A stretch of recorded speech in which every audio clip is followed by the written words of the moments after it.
Welcome to Volunteer Spotlight. As the name says, in this new video series, we're going to highlight the unique skills and qualities of our volunteers at North York Community House.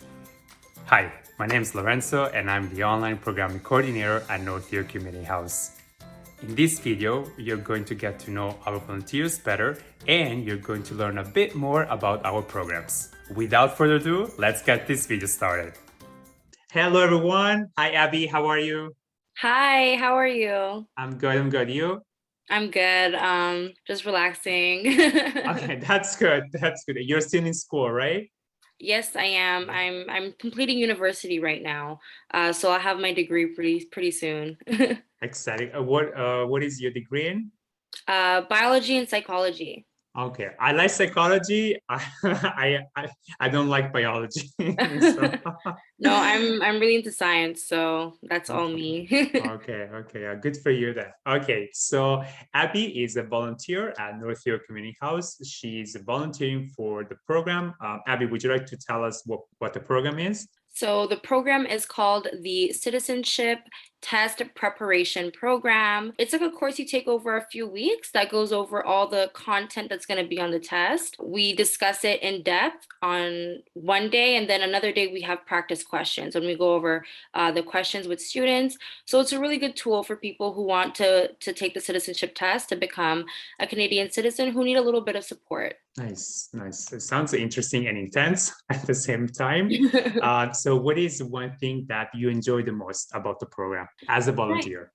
As a volunteer, what I enjoy the most is actually presenting the content, like creating presentations and then presenting it, communicating with the people, the students that are in the class. I've always been kind of like, I guess, tech savvy with presentation software. So I do Oh, like creating it too, like adding in animations. That's just my own thing. uh-huh. um, and then also like just speaking with people in class, talking to them about even their personal things, what they're doing outside of the class, I think is really interesting and fun. Mhm. Well, and do you also prepare presentations for school as well or for work? If I don't know if you're Yes, working. outside school and for work, I do prepare presentations. So it's something that I like to do in everything. Okay, good. Do you use specific tools or? Usually just like PowerPoint tools, Okay, also like Canva, Canva is different. so popular. Exactly. It's a really easy one. It's a really simple one to make pretty presentations. I really like the aesthetics of it. Okay. Wow. And you also mentioned, to present informations to the participants, and most sometimes English is not the first language. So, what was the challenge? Even though communication was a really fun part of it, getting to know everybody, it's also a huge challenge because there's people there that are of different age, different English language proficiency, like you said. So the biggest hurdle was trying to make the content that I was delivering to them meaningful and digestible. So something that will stick with them, not just like in one ear and out the other. That was a difficult part. So it required me to be really familiar with the content myself before I was able to pass that knowledge on, and that does take extra time to go through the manual yourself and make sure you're familiar with all of the information. So I think that was the most challenging part, but I think it paid off. When in class people understand what you're saying, it feels really good and you feel like you were successful. Yeah. Wow, that's good. So this is one of the successes. So would you like to share maybe a funny story or maybe a mistake that you made in class or something embarrassing that you made? Just It was a little bit embarrassing, but I think it ended up being funny and helping the class bond. I was teaching the class about the different courts in Canada, the provincial and federal court. And the class coordinator asked me a little trick question. She was like, "Oh, like, where would the municipal court fall?" And I just wanted to answer confidently. I was like, "Oh, it would fall under the provincial court." I wanted to be really confident in my answer. So I said that. And then she actually corrected me in front of the class. And she was like, "Oh, actually, no, there is no municipal court." And I wasn't aware of this beforehand. I didn't really think about it before. But I think it like let the class have like a little bit of a laugh and know that I'm not an expert. And so they don't need to be afraid to make mistakes in class to participate if it means making mistakes. So I think it was a good learning experience for everybody. And I think now they know that on the test, there is no municipal court. They'll always remember it because of that experience. Yeah, yeah. And Yeah. you're and the facilitator is Natalia, right? Yes, yes, it is. Yeah, okay, okay. Oh, yeah, yeah. Tricky questions.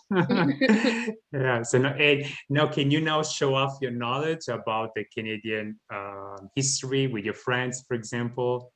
Yeah, I do think I always had like a little bit of knowledge because I did help my family before take the test. And I did it's stuff that you kind of learn in the Canadian curriculum too. But I think even more now, like I have more concrete, solidified information because I had to do my own research through the presentation, right?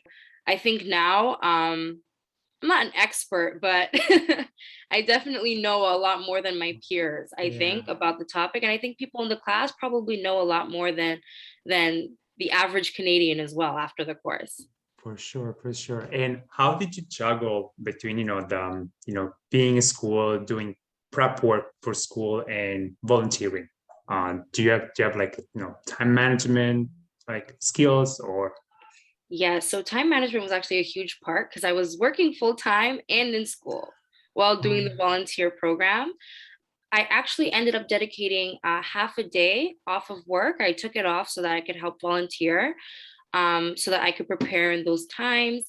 School was kind of getting to the end of it, so I just made sure that on the weekends I was dedicating all day to my schooling. But yeah, time management is definitely a skill that you need to juggle Mhm. all my responsibilities, I think. And I had a lot of support from Niche. Natalia was amazing with supporting me and helping me on the way. So I think she also helped me with time management as well. Wow. And can I ask you what you do? I work at a medical clinic. I am Okay. actually just a receptionist. I'm a receptionist. Okay. Okay. But Yeah. it's And I do yeah, some administrative work. So that's I had to balance that with my school and with volunteering. wow. Yeah, you have a lot on your plate, but that's good. It's good. It's good It to be busy. is, it Yeah. is. Nice, nice. Okay, so now we're gonna learn some fun facts about Abby. So Abby, I'm gonna ask you a question, and then you're gonna answer with 1 or 2 words. So your Okay. favorite food? I think my favorite food is anything Japanese. I love sushi. I love sashimi. I crave it every day. Okay. It's something that I can't live without. Okay, nice. Okay. The next one is, what's your favorite TV show or TV show that you're watching right now? Right now, I'm rewatching Arrested Development.